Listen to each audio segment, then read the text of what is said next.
في سؤال دايما شاغل كتير مننا لما بينظر لحال المسلمين، يقول لك احنا ليه في هذا التراجع؟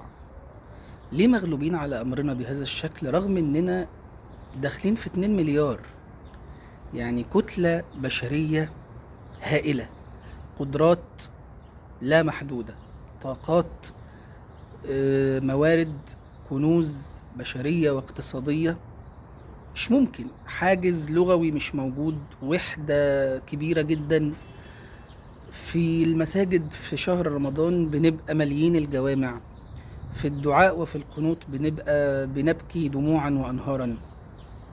ليه احنا رغم هذه القوة الكبيرة جدا والطاقة الهائلة تأثيرنا على الأرض زيرو؟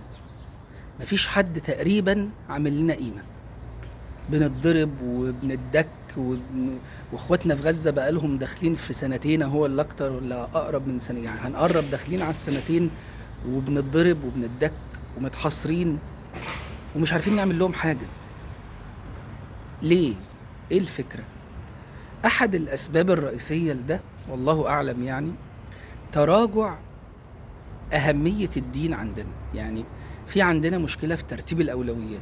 الدين مش واخد وضعه الطبيعي، حق الدين، وضع الدين الطبيعي لما أنزل الله عز وجل هذا الدين على نبيه صلى الله عليه وسلم ثم على الصحابة، إن الدين بيجي رقم واحد، ثم بعد ذلك تأتي الحاجات التانية، الهموم التانية، الحياة بقى والأولاد وتربيتهم والشغل والبيت الحاجات دي تيجي. لكن الأول كان الدين، كانت حياة النبي صلى الله عليه وسلم قائمة على إن الدين رقم واحد، على إنه الصحابة حياتهم رقم واحد هو الدين، بعد كده بقية الأمور بتأتي تبع.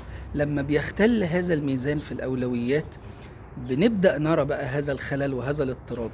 وده على مدار التاريخ. لما كان المسلمين دينهم هو رقم واحد كنت تلاقيهم دايما منتصرين، في فتوحات وفي عزة وفي انتصار وفي كرامة.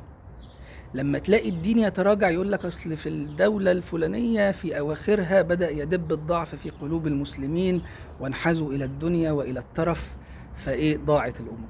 فأحد الأسباب وأحد الإشكاليات بالمناسبة كمان إنه في تصور خاطئ عند كتير مننا إنه الدين ده مسؤولية أهله، مسؤولية الشيوخ، الدعاة، الأزهر، العلماء.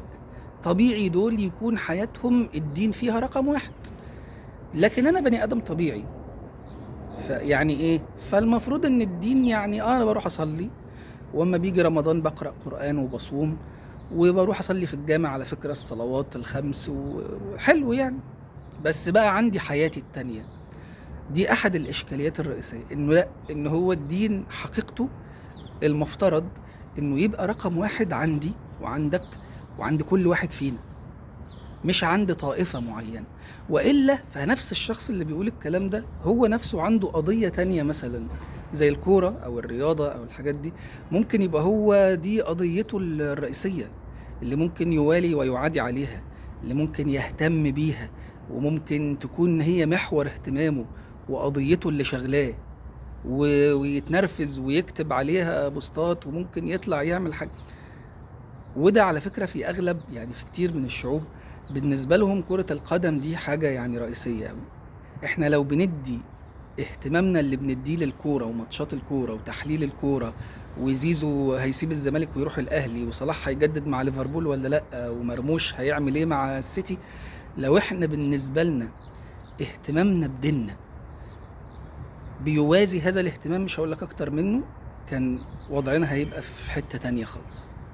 سنة 38 كان في فريق كوبا لكرة القدم، منتخب كوبا دخل كأس العالم. فكان كأس العالم في فرنسا اتقام، وكان منتخب كوبا ده في حارس مرمى اسمه بينيتو كارباخاليس. بينيتو كارباخاليس ده كان هو حارس المرمى، بس ما كانش فاضي، يعني هو كان حارس مرمى الصبح وصحفي ومعلق رياضي بعد الظهر، ما كانش متفرغ يعني. بس هو ده اللي كان يعني موجود وقتها، اميز واحد، فخدوه حارس المرمى في الايه، في البعثه بتاعه كاس العالم. فبيحكوا الناس بيقولوا كوبا دخلت الماتش اللي هو ربع النهائي تقريبا او ثمن النهائي، حاجه زي كده يعني مش فاكر. اتعادلت مع رومانيا، كان في ماتش بين كوبا ورومانيا فتعادلوا 3-3، فما كانش لسه الفيفا أقر القانون بتاع ان يبقى فيه ضربات جزاء ووقت اضافي والحاجات دي. كان الفريق اللي يتعادل يعيدوا الماتش بعد 4 ايام، وقتها كان ده القانون يعني.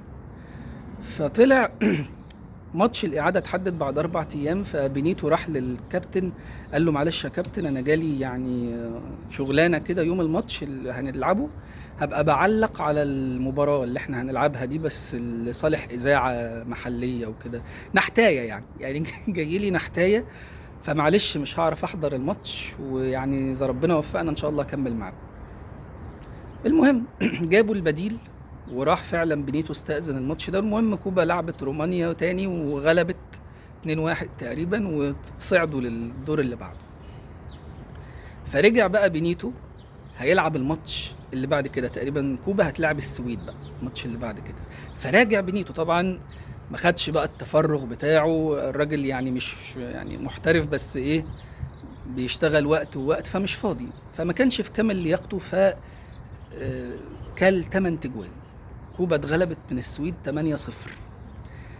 حالة، شوف بقى رد فعل الشعب الكوبي في هذا الوقت، تظاهرات عارمة، غضب شعبي كبير جدا، الصحف يعني كلمت، حتى انه قيل كده رفعوا زي شعار تاريخي وقتها، قالوا لبنيتو يا ليتك بقيت في المقصورة. يعني ايه اللي جابك؟ كنت خليك قاعد في كابينة المعلقين وما كنتش تيجي بقى بدام انت مش فاضلنا. آن الأوان يا أخوانا إن إحنا نجيب لربنا من الغالي، من أوقاتنا، من أعمارنا، من جهدنا، من كفاءتنا. كل واحد فينا يبقى بالنسبة له دينه مش بعد الظهر، مش وظيفة تانية، لا، الدين هو حياتنا الحقيقية، هو محور صلاح أمتنا. أبو الحسن الندوي كتب كتاب سنة 1950، ده داعية هندي، قال ماذا خسر العالم بانحطاط المسلمين، كان عنوان الكتاب كده.